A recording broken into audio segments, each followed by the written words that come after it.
beer looks harmless. Crack, pour, sip, done. But the wrong brand drains your wallet, and you don't realise until you've paid for the label, not the liquid.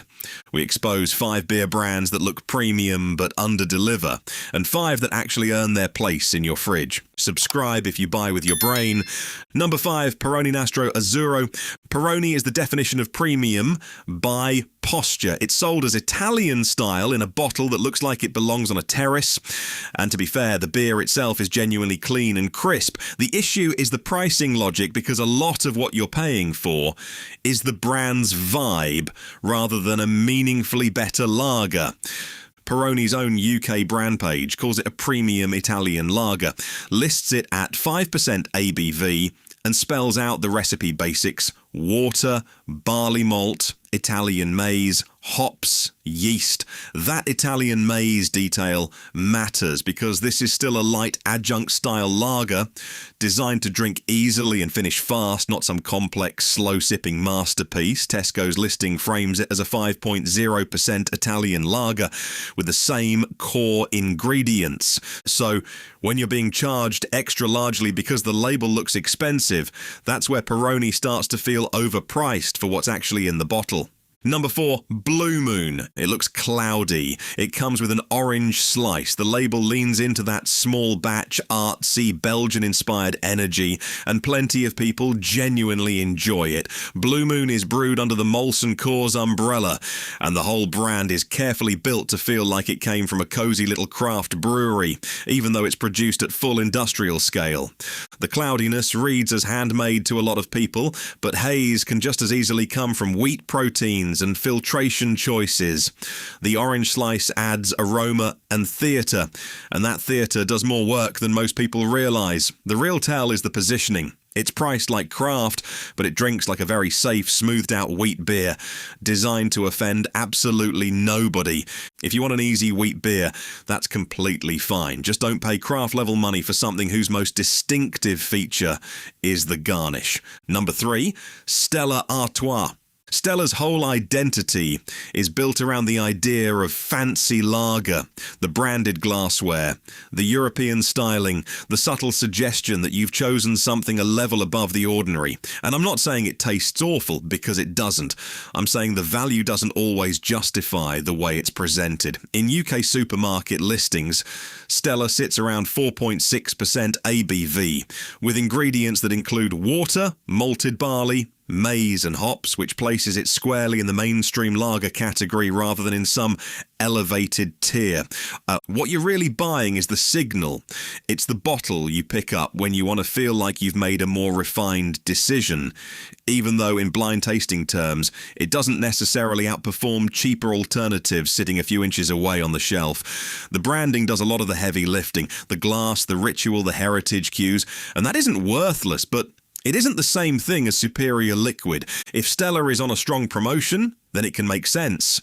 At full premium pricing, though, the equation shifts and it starts to feel like the image is doing more work than the liquid. It's not a bad beer. It's just not automatically a better one. And that distinction matters if you actually care about what you're getting for your money. Number 2, Birra Moretti. Moretti plays a very similar game, just with a warmer, more rustic, authentically Italian identity.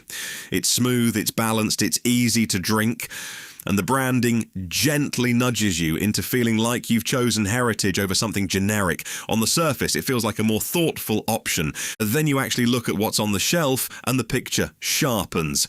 Tesco lists Birra Moretti at 4.6% ABV, with ingredients that read like standard large-scale lager production. Water, malted barley, maize, hops, hop extract. None of that is unusual, and none of it is inherently bad, but it does bring things back down to earth. And the line that really reframes it is right there in plain text: brewed in the UK. That doesn't make it worse, and it doesn't mean the beer can't be enjoyable, but it does change the story you're paying for. You're not buying a small Italian brewery in liquid form. You're buying a globally owned brand, produced at scale, wrapped in the aesthetic of a Tuscan afternoon. Moretti can absolutely be a solid, easy lager if the price makes sense, But if it's sitting noticeably higher purely because the label leans hard on Italian heritage, then you're not buying better beer. You're buying a better story. Number 1, Corona Extra. Corona is the most beautiful illusion in beer because it doesn't feel like an illusion. Clear bottle, lime wedge, sunny commercials. You deserve this.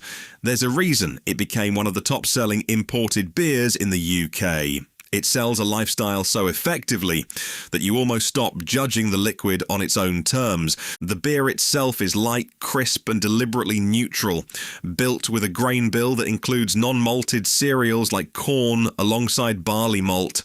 It isn't inherently a problem, but it does help explain why the flavour can feel thin and why the ritual carries so much weight. The lime isn't just decoration. For many drinkers, it provides the brightness the base beer doesn't strongly deliver on its own. The clear bottle looks premium on a beach table, but it also lets light pass straight through, which is something most brewers try to limit. When the presentation is doing that much of the work, you have to ask what you're actually paying for. At that point, it can start to feel like the props are completing the experience. Quick pause. If you're realizing you've been funding packaging and mythology as much as flavour, subscribe, because the goal here is simple. Keep your wallet out of the brand's hands. Now here's where it shifts. The next 5 prove you can spend less and drink better once you stop shopping with your eyes. Number 5, Tecate. Tecate is what Corona pretends to be. A simple beer that can stand on its own without needing a lime to rescue it. It comes from a tradition where the product has to earn repeat purchases on flavour. In side-by-side tastings, the difference becomes obvious. Tecate has enough malt backbone and crisp finish to feel like a complete beer, and when you add lime, it improves the experience instead of covering up the emptiness. The best part is the pricing. In specialist shops and online, it often undercuts the big imports like Corona, making it the kind of buy that feels like you outsmarted the shelf. You're getting the clean, refreshing Mexican lager lane without paying for holiday commercials. Number 4, Kronenbourg 1664. Kronenbourg 1664 is a great example of a premium lager that can actually be worth it if you buy it right. When it's priced correctly, it delivers a clean, balanced profile with a slightly more aromatic hop character than the most basic lagers. Morrison's lists it as a 4.6% ABV premium lager, brewed with hops from Alsace. Meanwhile, some UK pack formats show it closer to 5% ABV and list ingredients such as malted barley, glucose syrup and hop extracts. That tells you 2 things. 1, it's still a large-scale brand with different pack specifications. 2, the smart move is buying it on promotion and treating it as a step up in finish and balance, not as a luxury item. When you catch it at the right price, 1664 is one of the few fancy-looking lagers that can genuinely feel like solid value in the glass. Number 3, Carlsberg Danish Pilsner. Carlsberg Danish Pilsner is explicitly built to be light, refreshing and easy drinking, and it comes in at 3.4% ABV. It isn't trying to be bold, complex or attention-grabbing. It's designed to be reliable, clean and uncomplicated. That matters because value isn't just about taste, it's also about how your night feels after pint 2. Lower ABV means fewer units per beer, and for a lot of people that translates into better pacing without feeling like you're forcing yourself to slow down.